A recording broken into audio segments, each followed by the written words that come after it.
All right, Harry, we're going to be in the book of Galatians today, and Paul is really frustrated with the Galatian church because they're falling for a different gospel, right?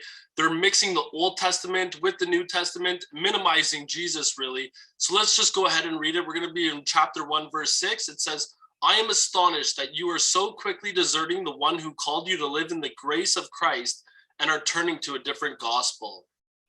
Yeah, so the Galatian area, there's several churches there, and they received the gospel on Paul's first missionary journey about the year 47.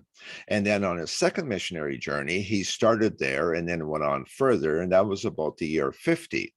And Paul's writing this about year 51, and now he is in Corinth in Greece. And it's only been 4 years since these people have first met Jesus.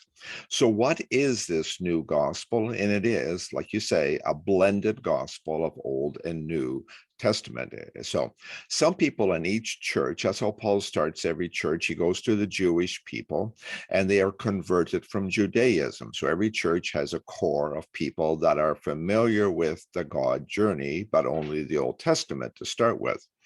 But most of the church tend to be Gentiles, at least as far as I understand. But the Judaizers are getting the upper hand, and they're saying you got to do both the old and the new. And Paul is furious.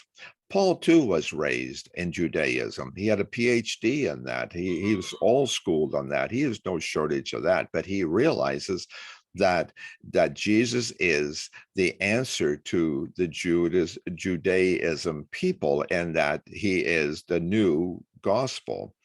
And he, on the road to Damascus some years back, he met Jesus. God told Jeremiah 600 years ago that there was a new covenant coming.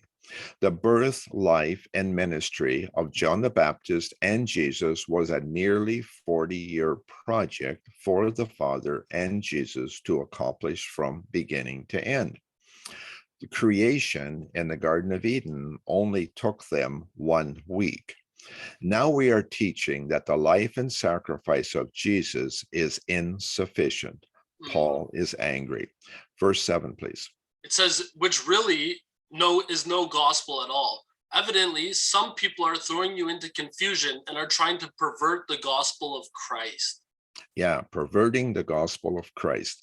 This was the plan of God, the new gospel, the Jesus gospel, the life, teaching, sacrifice, and resurrection, the most perfect and valuable plan possible. That's it. Could you read 8 and 9 now? Yeah, it says, but even if we or an angel from heaven should preach a gospel other than the one we preach to you, let them be under God's curse. As we have already said, so now I say again, if anybody is preaching to you a gospel other than what you accepted, let them be under God's curse. Paul is serious. He says it 2 times to be clear. Teaching the gospel plus anything, we get God's curse, both for the teacher and the believer. But maybe Paul was a little rash. What do Peter and John teach, 2 other noted apostles? Could you please read 1 John 4 and 1? Yeah, it says, dear friends, do not believe every spirit, but test the spirits to see whether they are from God, because many false prophets have gone into the world. Yeah, now could you also read 2 Peter 2:1?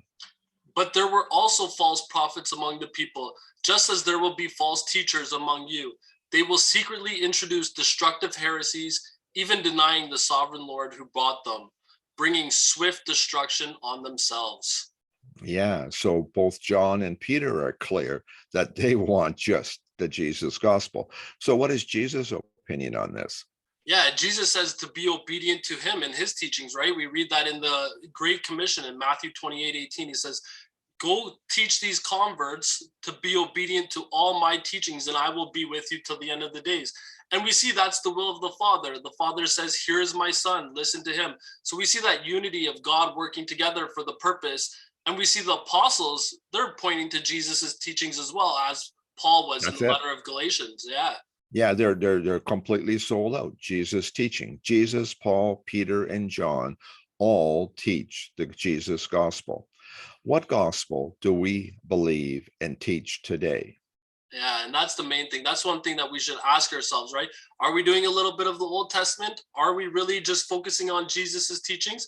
But where do we find Jesus's teachings for this true gospel, Harry? The four gospels. I really like that, the aspect of Jesus teaching. Jesus has two or three witnesses to prove anything. We have four: Matthew, Mhm. Mark, Luke, and John, the four gospels. Anything that we believe today that isn't in there is really risky, more than Mhm. risky. It's perversion. Got to be careful about that. Amen. Thanks a lot for this, Harry. Thank you.